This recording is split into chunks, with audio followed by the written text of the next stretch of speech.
আসসালামু আলাইকুম রহমতুল্লাহি ওবরাকাতু। সম্মানিত দর্শক মন্ডলী, আজকে আপনাদের সামনে আমি মহামূল্যবান একটি ভিডিও নিয়ে উপস্থিত হয়েছি। এটি হচ্ছে হিংস্র প্রাণী হোক অথবা কোনো বিচারী হোক অথবা কোনো জালিম মানুষ হোক যে আপনার উপর জুলুম করে, ওইরকম প্রাণী এরকম মানুষ থেকে বেঁচে থাকার জন্য আজকের এই তদবির ইনশাল্লাহ এটা আপনাদের অত্যন্ত উপকার হবে।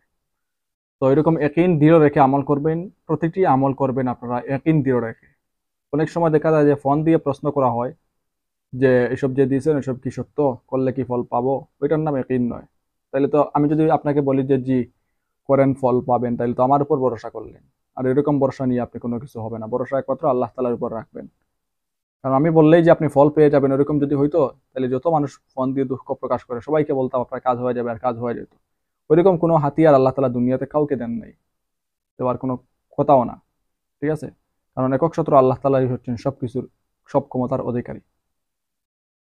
তো আপনি উসিলা হিসাবে আমল করবেন এতটুকু। হ্যাঁ, একটা জিনিস যদি আপনি না জানেন তাহলে সেটা ফোনের মাধ্যমে বা যে কোনো মাধ্যমে আপনি জেনে নিতে পারেন। সেটা বিশ্বাস অবিশ্বাস, সেটা যদি আপনার বিশ্বাস না হয় আপনি এটা করার বা দেখার কোনো প্রয়োজন নেই। এটা ফোনে আপনি বিশ্বাস স্থাপন করে তারপরে আমল করে উপকার পাবেন না, পরবর্তীতে বলবেন সে বললো উপকার হবে, এখন তো উপকার পেলাম না, আরো আপনি আপনার কাছে আরো অন্য কিছু মনে হতে পারে। তো সেই জন্য আপনি আমল না করাই ভালো হবে। আর যারা মনে করেন যে ফল দেওয়া নেওয়ার সবকিছুর মালিক হচ্ছেন আল্লাহ তাআলা, মানুষ হচ্ছে উসিলা, আপনি যে আমল করবেন সেটা উসিলা। আপনি আমল করে আপনার কোনো এরকম কোনো ক্ষমতা আপনি দেখাতে পারবেন না যে আমলের ক্ষমতায় বা আপনার কোনো ক্ষমতায় যেটার জন্য করছেন এটা হয়ে গেছে, এরকম না। সবকিছু আল্লাহর পক্ষ থেকে হয়। ভালো মন্দ সবকিছু তকদিরের উপর হয়, এটা আমরা পড়ছি, কিন্তু মুখ দিয়েও মানি। কেউ বললেও তার কথা আরো ভালো লাগে, কিন্তু অন্তর দিয়ে বিশ্বাস করতে পারি না বলে সমস্যা দূর হয় না। তো যাই হোক, আসুন এখন জেনে নিই কি করতে হবে। বিচারকের মনে ভালোবাসা ও দয়া সৃষ্টির তদবির। তো এর শিরোনাম হচ্ছে বিচারকের মনে ভালোবাসা ও দয়া সৃষ্টির তদবির। কিন্তু তদবিরে যখন হবে, এটা নকশাটা হচ্ছে সূরা আলাম নাশরাহ লেখার নকশা। তো এটা শুধু বিচারক নয়, আপনার যখন বলবো তখন দেখবেন ওইখানে সবকিছু লেখা আছে, শুধু জালিম থেকে নিয়ে হিংস্র প্রাণী পর্যন্ত। বর্তমানে যে রাসেল ভাইপার আর আমাদের এখানে আছে, ওই কেউ বলছেন চিতাবাঘ, কেউ বলছেন বাঘ, বাঘ কিন্তু সত্য, অনেকে ছবিও তুলছেন। তো এগুলা দিয়ে মানুষ অনেক আতঙ্কের মধ্যে আছে। তো আপনি এটা রাখতে পারেন, ইনশাল্লাহ আপনি হেফাজত থাকতে পারবেন। তো এটার মানে আবার এটা নয় যে আপনি এটা রাখছেন আর আপনার তো ওই যে বলছি না একদিন দৃঢ় রাখতে হবে, আর আপনি এমন একদিন দৃঢ় রাখছেন আর রাত 2টা বাজতেছে আর যে দিক থেকে দুদিকে জঙ্গল আর আপনি মাঝখান দিয়ে যাচ্ছেন, কেন আপনার সাথে এটা আছে? ওইরকম আবার নয়।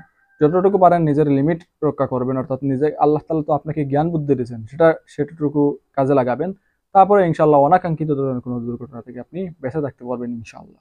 তো আসুন এখন জেনে নেই কি করতে হবে।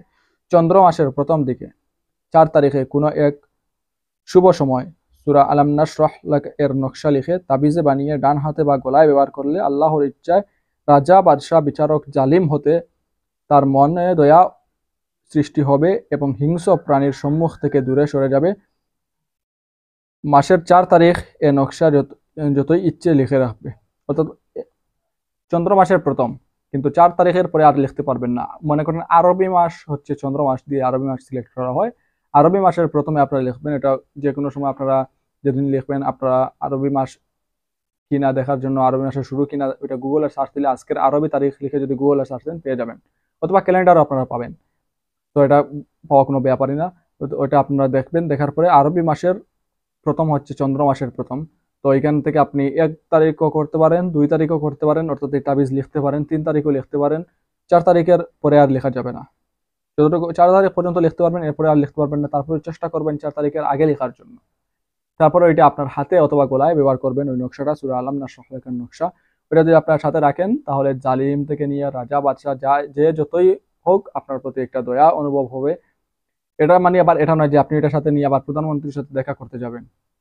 এটা আবার এরকম ভুল বুঝবেন না। আবার অনেকে বলতে পারেন তাইলে ওটা আপনি সাথে নিয়ে প্রধানমন্ত্রীর কাছে দেখা করতে যান, উনি আপনাকে যেহেতু এটা সাথে আছে উনি করবেন। ওই একটু আগেই বলছি যে এটার মানে এটা নয় যে এটা আপনার সাথে আছে আর আপনি যেখানে ভাগের ভয় ওই দিক দিয়ে আপনি চলতেছেন, কারণ এটা আপনার সাথে আছে। এটার নাম লিমিট নয়, সবকিছুর লিমিট রাখবেন। আপনার মনে করেন আছে 5 তলা একটা বাড়ি, আর আরেকজনের আছে আপনার যেখানে আছে ওইখানে পুরো এরিয়াই হচ্ছে তার তার কতটা বিল্ডিং আছে সে নিজেই জানেন না, অর্থাৎ সে অনেক অনেক বড় লোক। এখন আপনি তদবির করতেছেন বিয়ে হওয়ার জন্য, তাকে পছন্দের মানুষকে বিয়ে করার আমল বা তদবির আপনি শুরু করে দিচ্ছেন তাকে পাওয়ার জন্য, যার গেটের কাছে যাওয়ার ক্ষমতা আপনার নাই।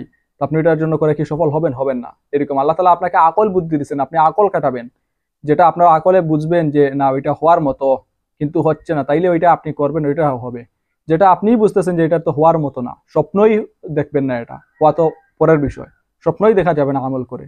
তো এখন আপনি ওইটাতে লেগে গেলেন আমল করলে, এটা এটা হচ্ছে বোকামি আর পাগলামির পরিচয়, এটার নাম আর কোনো কিছু নয়, ঠিক আছে? তো যাই হোক, এটা করেন, ইনশাল্লাহ উপকার পাবেন। আজকে ভিডিও এই পর্যন্ত, আশা করি ভিডিওটি আপনাদের অত্যন্ত উপকারে আসবে। পরবর্তী ভিডিও দেখার আমন্ত্রণ জানিয়ে আজকের মতো এখানে সমাপ্ত করলাম। আসসালামু আলাইকুম ওয়া রাহমাতুল্লাহি ওয়া বারাকাতুহু।